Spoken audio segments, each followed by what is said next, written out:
Bonjour les fanatiques, et pas les fans d'Attic, parce qu'aujourd'hui, j'ai un amateur de rap en face de moi, ou comme il aime l'appeler, de musique urbaine. Nous avons avec nous l'artiste Anis Rally. Anis est une personne généreuse, que ce soit sur YouTube, à la radio, sur les réseaux. Il profite de son succès et de sa visibilité pour faire briller les autres. Il aime se mettre en retrait pour donner sa chance aux petits artistes, mais aussi aux petites gens. Comme quand il fait rapper les Français dans la rue, quand il interviewe les mamans des rappeurs, ou qu'il fait venir sur Move des rappeurs à moins de 10 000 abonnés. Au final, je me demande si c'est juste qu'aucun gros rappeur n'a voulu collaborer avec lui. Bienvenue sur un échec de plus.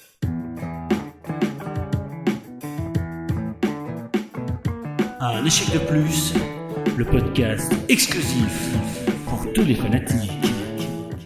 Mais je me rends pas compte, moi, que je fais ça. Donc là, c'est bien de l'entendre. Rends pas compte de ce que tu fais. En fait, c'est des trucs, quand tu le fais sur le moment, tu te sens bien parce que tu te dis, tu rencontres des gens. Mais tu te dis pas, je me sens bien, je l'ai bien fait percer, là. Je pensais qu'on t'appelait Anis le bienfaiteur. Non, personne m'a retenu comme ça, quoi. Tu fais une vidéo avec des rappeurs, tu dois, je pense, en choisir 6, mais du coup, tu vas pas recevoir 6 demandes, tu vois. Donc tu dis plus non aux gens que oui. Moi, je crois que je connais plus de gens qui ont le seum. C'est ça qu'ils t'appellent tous Anis le salopard, en fait. Exactement. Nous, on est de personne. On est de personne. Vous êtes bien dans votre vie. On n'a pas de succès non plus, donc... Non, mais est-ce que c'est pas le secret du bonheur de pas aider son prochain, non, c'est bien.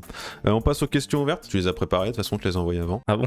On aimerait savoir ton échec le plus drôle. La première fois que j'ai accosté une meuf, c'était trop marrant. Déjà, j'avais 20 ans. Déjà, j'étais conscient de la honte que c'était. J'avais pas d'insouciance. Et je suis en boîte et je vais voir une meuf et j'avais pas d'argent, rien. Et je lui dis, ça va? Tu passes une bonne soirée? Elle dit, ouais. J'ai dit, tu veux que je te paye un verre? Elle me dit, non, bah j'ai déjà un verre et tout. Et moi, comme j'avais pas d'argent, j'ai dit, bah de toute façon, j'ai pas d'argent.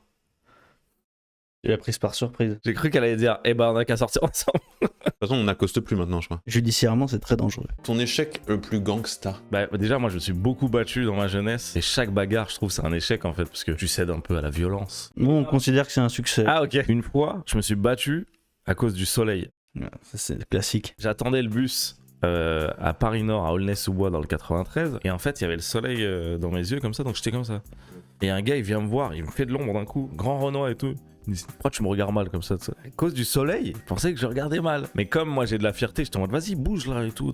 Et ça, c'était cuit. Je pouvais pas dire non, mais c'est le soleil. J'étais obligé d'aller au bout du perso. J'ai dit, tu veux me faire chier devant tout le monde et tout. Il m'a pris comme ça. Il m'a emmené dans un coin. On s'est battu. Enfin, il m'a battu. Il t'a puni? Ouais, moi j'ai l'impression que c'était équilibré. Mais bon, il était en train de me défoncer. Et ce qui est marrant, c'est que le bus il est arrivé. Du coup, il est monté dans le bus. Les darons sont montés dans le bus. Moi, j'étais encore un peu sonné. Le bus il s'est barré. Je me suis remis à l'endroit où j'étais avec le soleil dans les yeux comme ça. Mais un peu plus sage, tu vois. C'était gangsta ça? Non, c'était pas trop gangsta en fait, je me rends compte. Bah, c'était un peu vicose. C'est le quotidien de beaucoup de fanatiques, il faut le savoir. Force à vous, ils portaient des lunettes de soleil, les fanatiques. Est-ce que t'as un échec financier? Échec où t'as perdu un peu d'argent? Moi, je suis très dépensier. Mais après, je dépense pour les autres, quoi. Il faut qu'il arrête là, ça devient insupportable. Déjà, j'ai un pote avec qui on a une petite surenchère de se faire des cadeaux chers. Genre, lui, il m'a offert un piano. Tu peux donner le contact de ton pote là? Non, mais une fois, du coup, lui, il a du style, mon pote, et tout, dédicace à lui, il a un bon flow et tout. Et je vois un pantalon qui est trop son délire, tu vois. Je vais pour acheter le truc et je regarde même pas le prix. Je vais à la caisse et du coup, la dame me dit le prix. C'est entre 500 et 2000 euros. J'ai le syndrome de l'imposteur du banlieusard. Je veux pas qu'elle se dise. Je savais que c'était un pauvre arabe de merde. Du coup, elle a dit le prix. J'ai dit ok. Et ce que je vous ai pas dit, c'est que le pantalon, c'est un pyjama.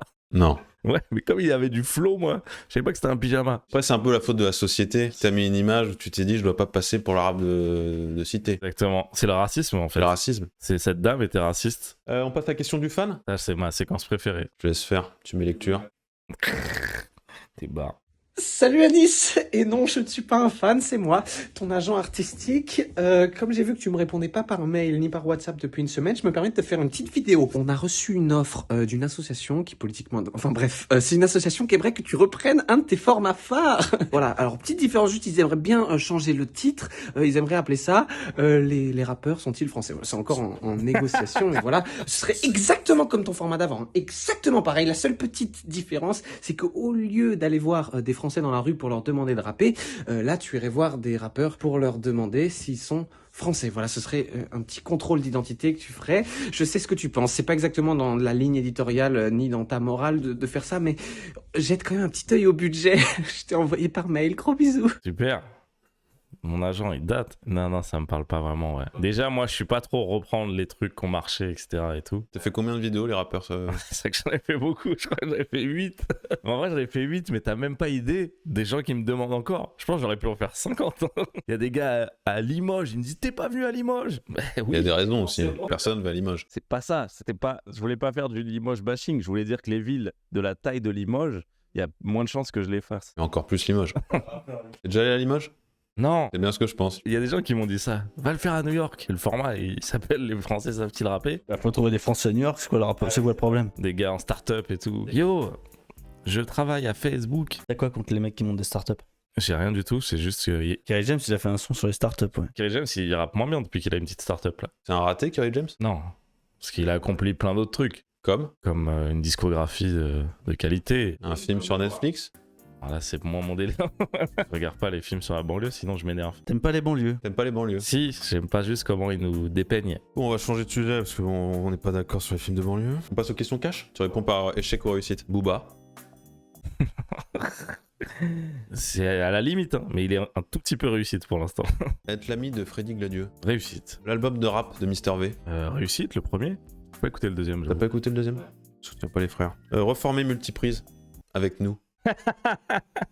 Alors, franchement, honnêtement, j'allais dire échec, quoi qu'il arrive. Et avec vous, je crois pas que ça change grand-chose, mais c'est pas lié à vous. Mais on peut réfléchir à d'autres trucs, hein. Alors je refais une deuxième fois. Reformer multiprise avec nous. Non, mais c'est échec, je pense, hein. On coupera au montage, on mettra un réussite qu'il a utilisé avant. Reformer multiprise avec nous. Réussite, à fond. Je suis un peu vexé, mais bon. Y a pas de mal, hein. Il y a Palmade? Il est où, Pierre? Échec ou réussite, Pierre? Ah, là, je crois que c'est la définition de l'échec, hein. On va passer à l'impro. On va voir comment tu gères un échec. Ok. Je te donne un cadre. Tu rentres dans le cadre, je rentre dans le cadre. Le cadre, c'est quoi? Milieu urbain, rap. T'es un détecteur de talent. Et moi, je suis un patron de label. On va avoir une discussion d'homme à homme. Ok. Va falloir que tu gères, mon pote. Ok, faut prendre la pause aussi. Ok. Anis, c'est pas acceptable ce qui s'est passé. T'es passé à côté de la perle rare. Uxer. Exer, ok. Tu l'as vu au Planète Rap et tu n'as pas dit il faut qu'on le signe. Je comprends. Quand on est du prisme économique, et c'est votre droit, boss. Mais moi, mon prisme, il est artistique. Le Hugues, là, dans 2-3 ans, démodé, ça. Un ringard. Il est juste là, donc je vais vous laisser parler avec lui. Je vais te faire une performance en live, pour que tu comprennes un petit peu à qui t'as affaire. Allez voir, boss. À droite. T'es obligé de mettre mon équipement pour que tu me crois. Ouais, bah, je le connais, cet équipement. Ouais. T'as changé d'avis déjà ou pas? Pour l'instant, non. Je t'avais cueilli au hasard, mon petit chat seul sur ton morceau de trottoir. Je pouvais pas, tu ne portais pas de collier. Tu faisais peine, la moustache poudrée de lait. Les pieds pleins et tu m'as brisé le cœur. Mon petit chat, cette fois c'en est trop. Cet arracheur est la vie 9 fois s'il le faut. Chat, chat. Chat, chat, chat, chat, chat, chat, chat, chat. Chat, chat, chat, chat, chat, chat. Vas-y, mec. Chat. Cette fois c'en est trop. Ça, c'en est trop. Qu'est-ce qu'on dit maintenant? On signe tout de suite? On attend de gonfler le chiffre? Je pense que j'ai fait une erreur. Ouais. Faut taffer le live. Faut mettre en avant ce côté acoustique. Il faut l'emmener dans des émissions pour qu'il performe en live. C'est une bête de C'est scène. une bête tout court. Putain, la vache, la performance, elle m'a tué, mec. Pour un gars qui l'a fait la première fois, je trouve que ça se voyait en tout cas. Là, on sait que c'était la première fois, quoi. Bah, ma mère, elle adorait en tout cas quand je lui ai montré. Pauvre dame. Tu fais ta partie maintenant, mon grand? Bon, ma partie, c'est une petite séquence qui s'appelle le proverbe de Hugues. Cette fois, je suis allé puiser ça dans un album. Y a pas de conte de fées, pas de fairy tale. J'apprends pas de mes échecs, je les réitère. Mais c'est plus des échecs, c'est des victoires. La foudre ne frappe jamais deux fois au même endroit. Ouais, bah ça ressemble un peu à ce qu'on disait. Donc, c'est-à-dire que si je refais des mix comme je viens de faire là sur le petit chat, Si tu fais 200 000 heures d'un truc, tu excelles. faut être sur Excel pendant 200 000 heures. Non, il faut faire pendant 200 000 heures la même chose. Bon, je vais m'absenter un petit peu là. Bon, comment réussir un échec à Nice? Non, mais pour réussir un échec, pour moi, il faut y aller à fond. On te remercie? Bah, je vous de rien si, à fond. Moi, je veux pas te remercier, je pense que c'est pas la peine. C'est pas grave. Les fanatiques, merci à eux, merci à tous. T'as des recommandations de personnes qui pourraient passer ce mauvais moment avec nous? Bah, je pense à Alain Chabat. Ah, il a eu un petit problème avec Alain Chabat en fait. On s'est battu, c'était en banlieue. À cause du soleil. La lune, non, c'était la lune. Moi, j'ai les yeux très sensibles en fait. Plutôt que de regarder la lune, visez-la. Visez la lune, ça me fait pas peur, mais ma l'usure, j'y crois encore.